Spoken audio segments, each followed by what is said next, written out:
Yo, what's going on YouTube? Taxi Leader here with a sort of discussion video. What we're gonna do today is break down my PUL Season 2 run. I'm gonna give you some of my thoughts about how some of the games went, how some of the mods felt for me, and what I learned really. So, without further ado, let's get right into that. I went 7-5 plus 8, which is about the same as my prior draft league season, being CPL season 2. And that was an 11-week league. I went 7-4, so very similar. And I really wanted to make playoffs in the PUL. That was my main goal going in, but after that, like, my secondary goal was to go positive, and we did pull that off. Now I'm gonna briefly talk about each game and why I think it turned out the way it did. So, week 1 versus Albany, Clef saved us from getting swept by that Lunala. Although Moongeist Beam does go through unaware, getting the T-Wave off opened the door for Gyarados to clean up, so that was kind of clutch. Week 2 versus Junebug, I'm not gonna lie, I think this was more, the win that we got was more due to Junebug bringing suboptimal prep, and like, that more than me doing anything spectacular. The turn I Dragon Dance was a sack, like I said in my video, and it worked out. Junebug just didn't have any means of checking side guard really. Week 3 versus Stealthy, I played recklessly with one of my win cons and was punished for it. This was probably my cleanest loss. Stealthy just did things better than I did prep and play wise, pure and simple. Week 4 versus Bidoof, like I said, I lost because I overlooked some pretty obvious threats to my team, being Sticky Web and Mimikyu. And I didn't have a lot of time to prep for those, so I don't know. I don't know if that would happen had I had more time to build. We won't really know about that. Week 5 versus Ace Meister, I brought a more offensive Necrozma for the first time. The weakness policy I taught in my set has been working out for me, and yeah, that paid off, but it was close. I had a game plan, I executed it. But yeah, like I said, it was only a 1-0 win, or 2-0. It was tight. Week 6 versus Devil, I was caught off guard by a Choice Banded Donphan. I probably could have played around that a bit better and prepped for it better. But I did put the odds of winning in my favor in the end of the game. All I had to do was hit a Focus Blast, and I got that W, but that didn't end up working out. Week 7 versus Ice Knight, I pulled the Junebug, I like to say.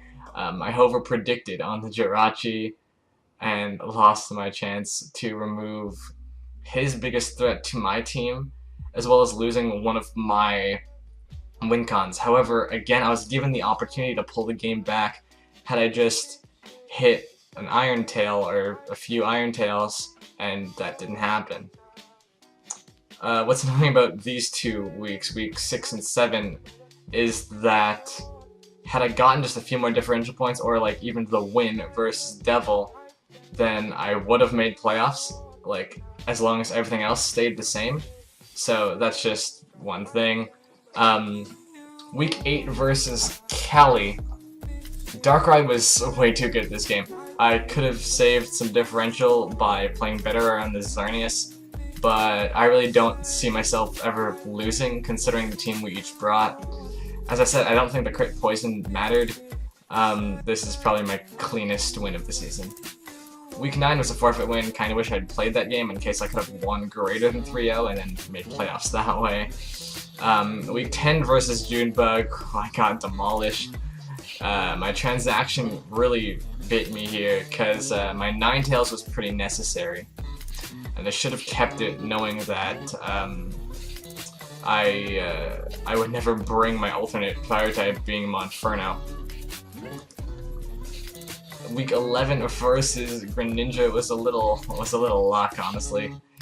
He was kind of memeing, and I had brought a wild Venusaur set that only worked because I got a little lucky and because he was memeing, I think. Week 12 versus Bidoof. Looking back, I could have most likely taken on the Kyurem in the end with Clef and gotten the 5-0 win that I needed, but I was nervous, which was pretty unavoidable. Still, I controlled most of the game, and well, a win is a win, right? Now I'm going to talk a bit about the Mons I drafted, how I felt using all of them. So, as some of you know, maybe not everyone knows this, but I didn't even draft the first 5 Mons on my team. I replaced somebody mid-draft, I don't even remember who it was at this point, but I ended up liking these first 5 Mons a lot more than the Mons I actually drafted myself.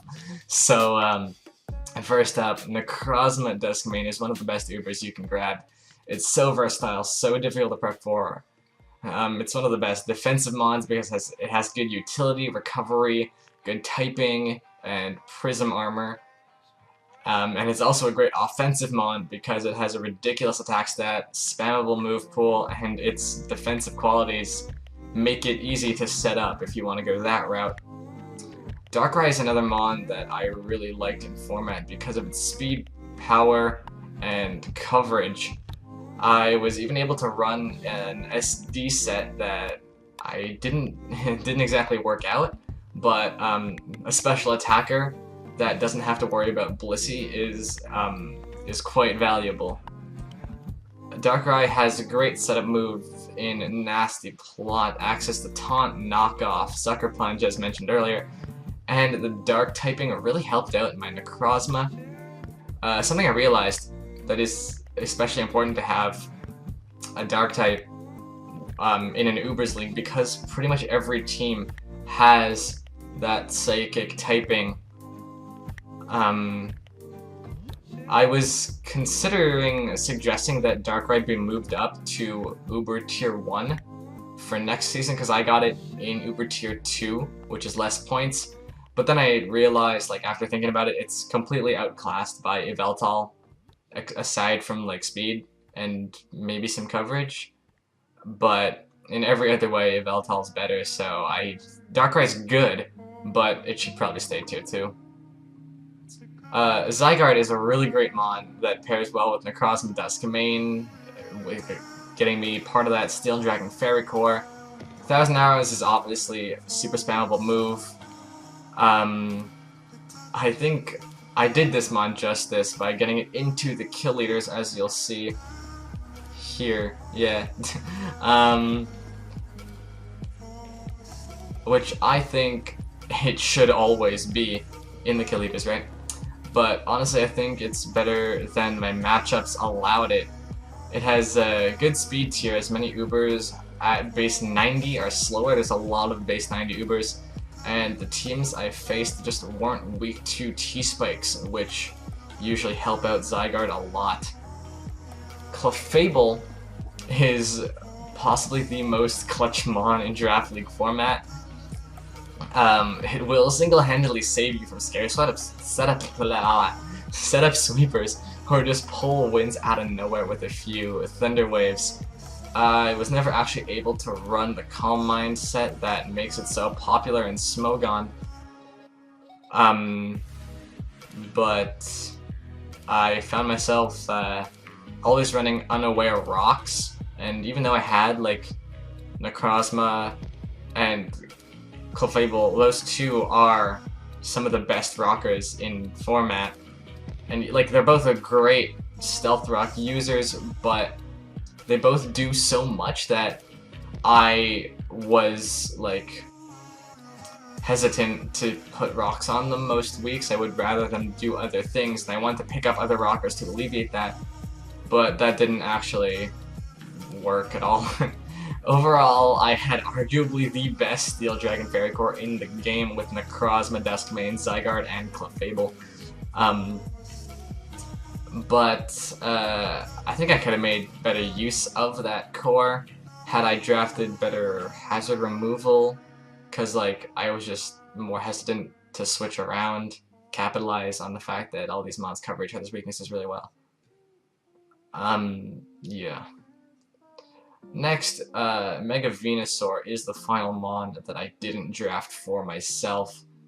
Typically, Mega Venusaur is great pickup alongside such a strong Steel Dragon Fairy Core and a good Dark type like Darkrai to pressure those Psychics.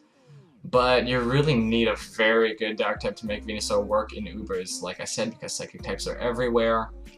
I found myself having a hard time bringing Venusaur because its offensive typing is pretty bad. So it tended to let things in like fire types and psychic types, which I didn't have good switch-ins to. Even when I brought it, I found it like difficult to check more than one thing at a time because a lot of stuff just got coverage, right? So that was Venusaur. The first mon I drafted myself was Gyarados. I went with this because my grass type didn't resist ground, so I wanted to start building my Fire Water Grass core with a mon that was immune to ground. So that Gyarados is interesting. It's not good enough on its own as a bulky water type. It's not going to fill that role on your team because it lacks that recovery, I noticed. And you're always going to be wanting to run a little bit of speed, a little bit of attack investment on your Gyarados because its stats just naturally let it do that. Gyarados ended up being my favorite Z user this season because it gets a lot of coverage, and with a Z move it can break through stuff that would usually stop it from sweeping on the physical or special side, which I thought was really cool. Ninetales is a super niche mon, but it turns out that I really needed it versus Junebugs, Excadrill, and Genesect. Generally, if you want an offensive fire type, go with Darmanitan, Entei, or even Pyroar. If you want a defensive one, go with Arcanine or Moltres, which is also probably a better offensive fire type than Ninetales. But yeah, if you want to stop weather in that one situation, Ninetales is a great Excadrill check, I guess. Hoopa Confined is a lot more like Hoopa Unbound than some people think. The biggest issue that I found is that it has that base 70 speed, and that means it's usually too slow to even run an effective Choice Scarf set.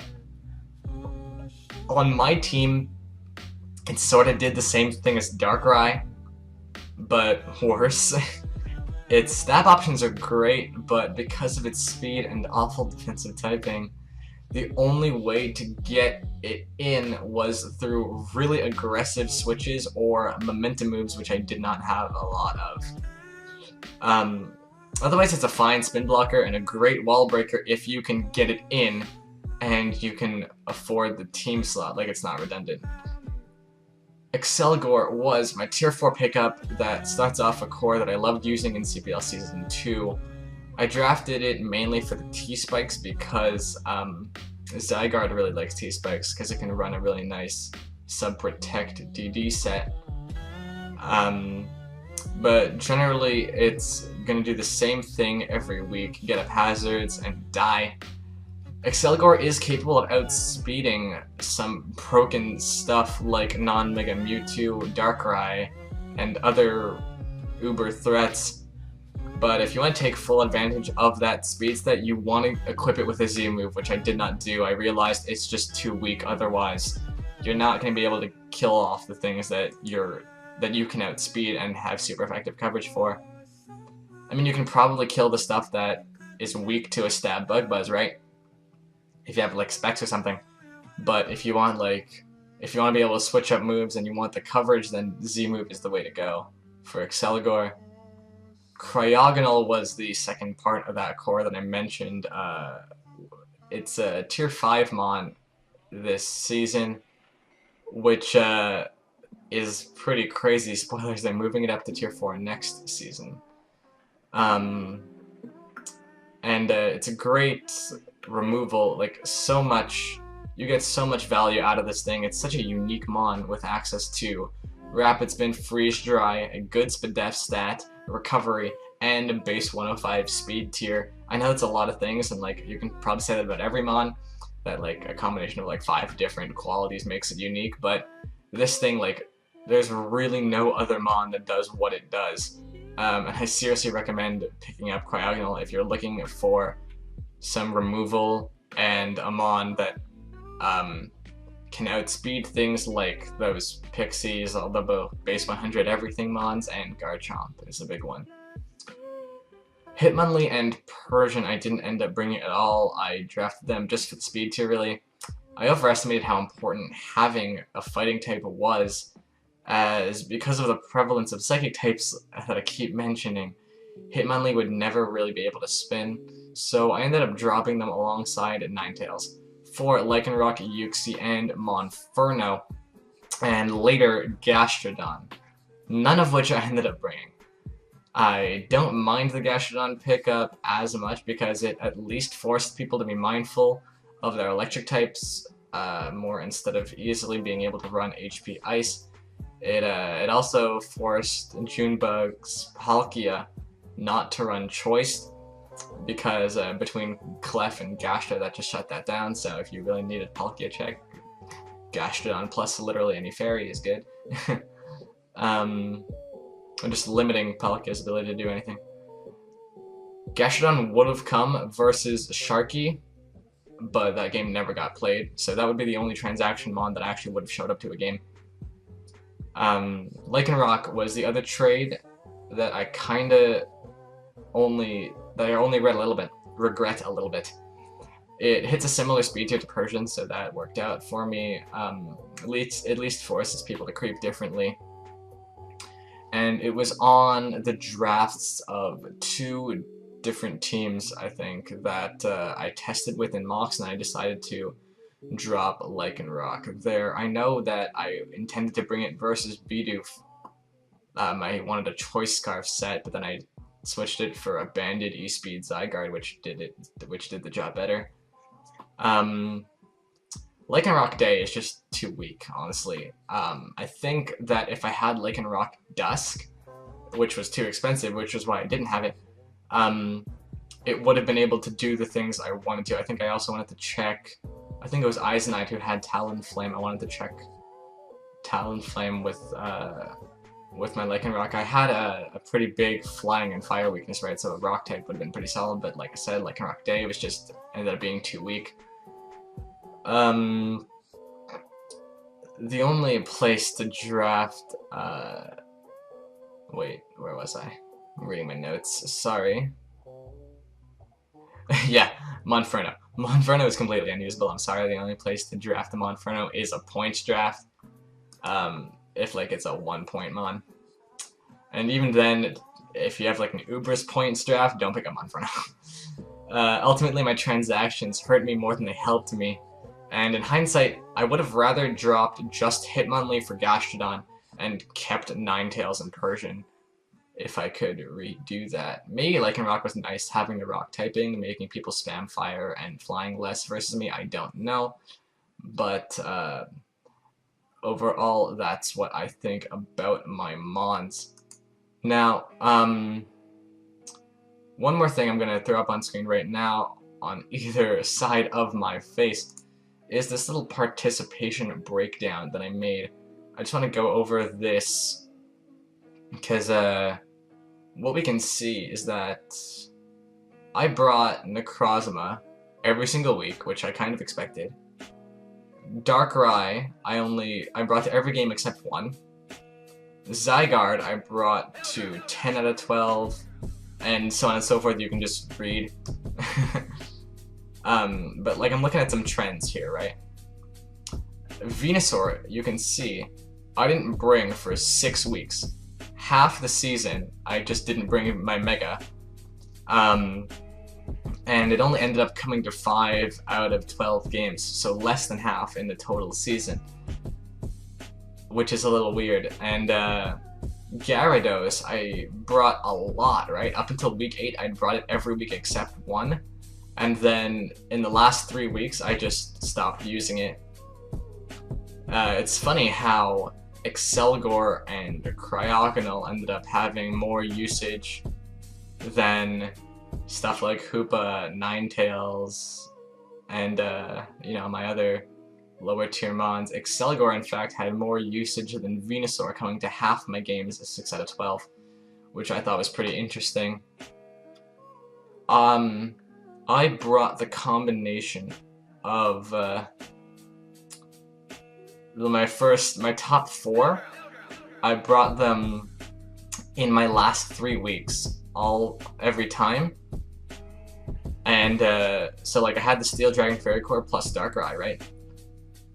And then aside from those last 3 weeks, sorry, I had it 1, 2, 3 other times. So that makes it a total of 3 and 1 and 1, 6. Half my games I brought my top 4, which I was expecting it to be more, honestly. But yeah, that's just the way that worked out. So yeah. All in all, I think my main takeaway here is that I learned a lot more about Uber's Draft League. I know that I'm gonna be more mindful of my transactions for sure. And I learned a lot about all these different mons. The fact that Gyarados can't really support itself. The fact that, like, as a bulky water type. The fact that Clefable has a really hard time running Magic Guard. And the fact that Necrozma is kind of a goat. So, there you go. That's my end of season thoughts. Thanks so much for watching. Please make sure to retweet, leave a like, and maybe even subscribe. But until next time, that's it for me. Later, guys.